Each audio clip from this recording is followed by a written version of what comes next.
Agora o que você precisa entender? Presta atenção.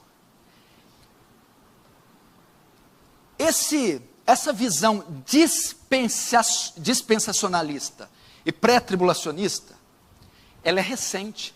Ela é a predominante hoje no Brasil e no mundo.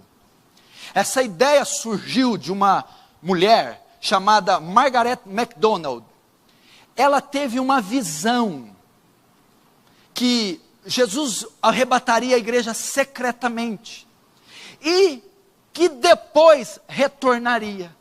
Foi através de uma visão, em 1830, que começou-se a ter a ideia de um arrebatamento secreto distinto da volta de Jesus.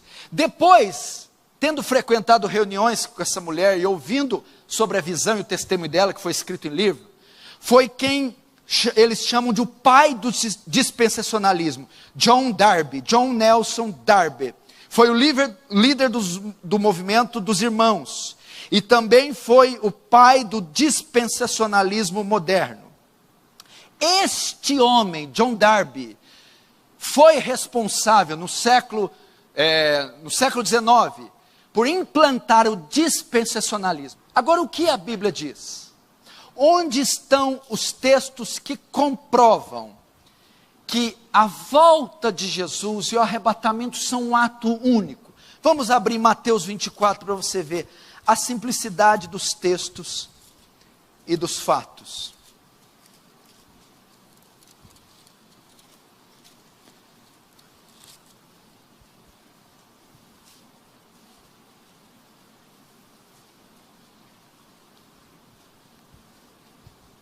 Mateus 24. Olha só como o texto aqui está claro. Mateus 24, 29. Só esse texto você tem a resposta para 3 perguntas. Logo em seguida a tribulação daqueles dias, o sol escurecerá, a lua não dará mais a sua claridade, as estrelas cairão do firmamento, e os poderes do céu serão abalados. Então aparecerá no céu o sinal do Filho do Homem. Todos os povos da terra se lamentarão e verão o Filho do Homem vindo sobre as nuvens do céu com grande poder e glória. E ele enviará os seus anjos com grande clangor de trombeta, os quais reunirão os seus escolhidos dos 4 ventos, de uma extremidade do céu, de uma outra extremidade dos céus. Olha só, verso 29.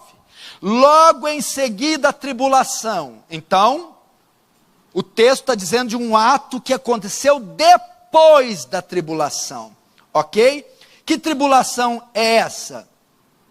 Verso 21, porque nesse tempo haverá grande tribulação, como desde o princípio do mundo, até agora não tem havido, e nem jamais haverá. Então 29 está se referindo à grande tribulação, ok?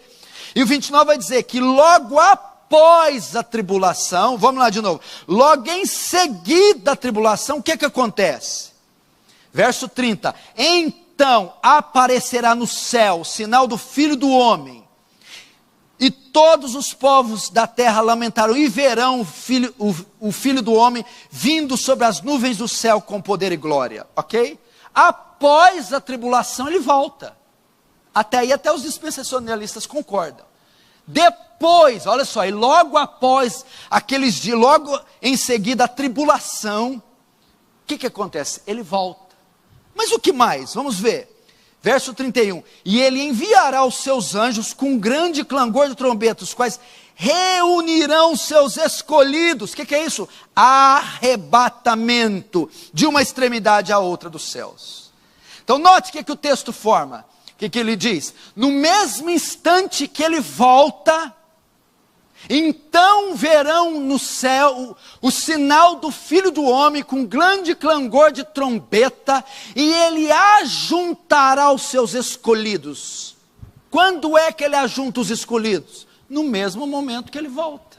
O arrebatamento se dá no mesmo instante que Jesus volta. E quando ele volta? Antes da tribulação, o 29, logo em seguida a tribulação, depois da tribulação.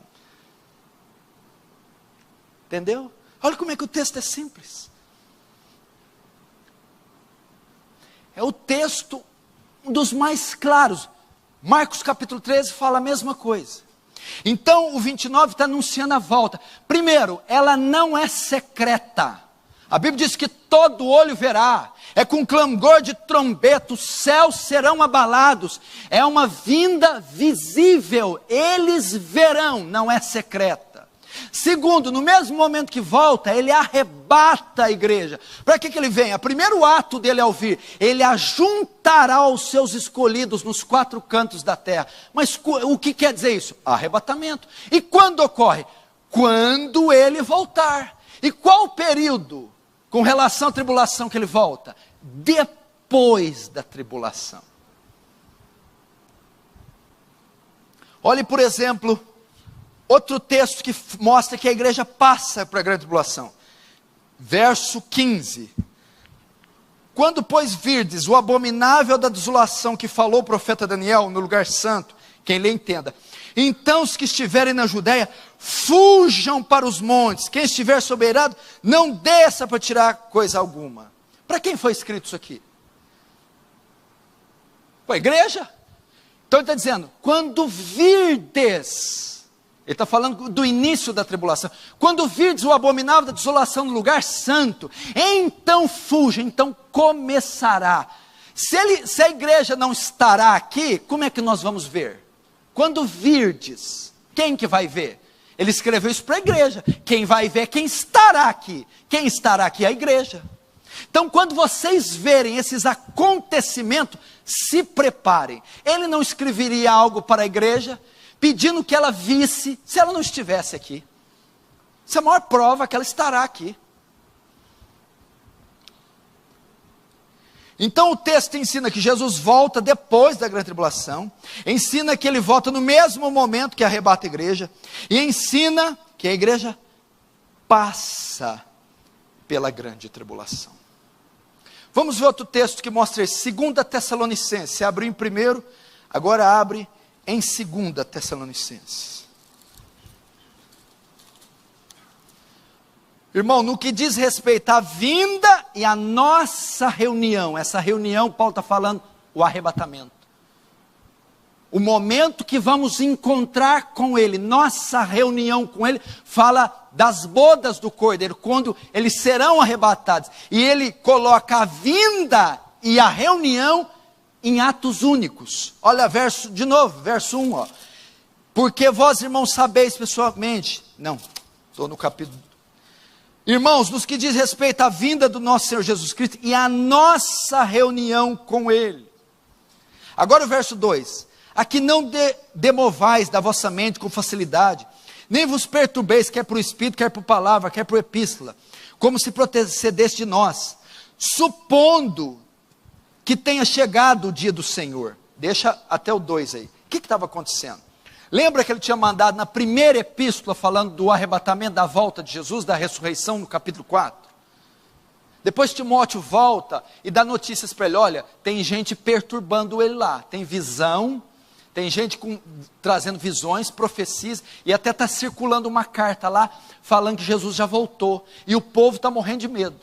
Paulo vai enviar a segunda epístola para dizer, não, a vinda de Jesus é próxima, não é tão próximo assim. Ele ainda não voltou. E não se fia em visão, em profecia, nem em carta, nem em pregação qualquer. Ele vai tentar mostrar para eles que antes de Jesus vir, tem algo ainda. Olha só, verso 3.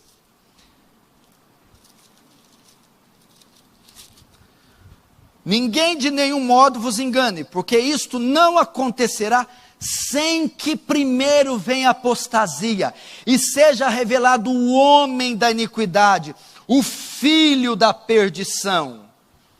O que Paulo está dizendo? Não, aqui já quebra a volta iminente de Jesus. Primeiro aqui já refuta isso.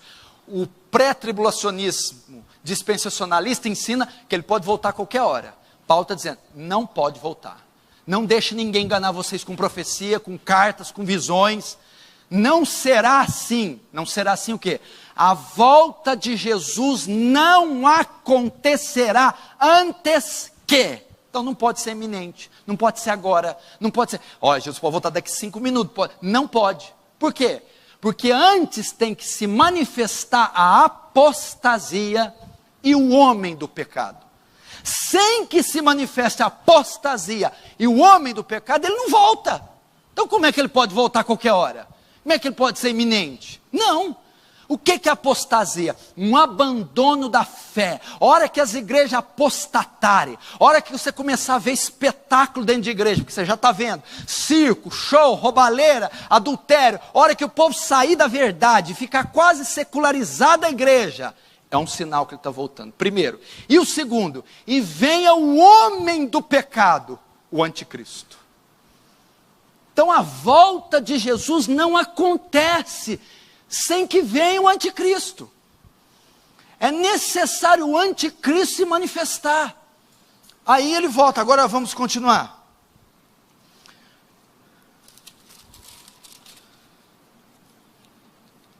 Ninguém de modo nenhum vos engane, porque isto não acontecerá sem que primeiro venha a apostasia, e seja revelado o homem da iniquidade, o filho da perdição, o qual se opõe, se levanta com tudo que se chama Deus, ou objeto de culto, a ponto de se assentar no santuário de Deus, ostentando-se como fosse o próprio Deus. Agora vamos lá, verso 7, com efeito o mistério da iniquidade já opera, e aguarda somente que seja afastado aquele que agora o detém. Então, de fato, revelará o iníquo, a quem o Senhor Jesus matará com o sopro da sua boca. Agora vamos ver quando que Jesus destrói o anticristo. E o destruirá pela manifestação da sua vinda. A vinda de Jesus é pós-anticristo. A vinda de Jesus é pós-tribulação. Quando é que Jesus destrói o anticristo? Quando ele voltar. Quando é que se dá o arrebatamento? Quando ele voltar. Então o arrebatamento é pós-anticristo. A volta de Jesus, pós-anticristo. Anticristo figura o quê? A grande tribulação. Então a volta de Jesus é depois da grande tribulação. E como a volta e o arrebatamento é um ato único, então o arrebatamento também é após a grande tribulação. Está claro aqui.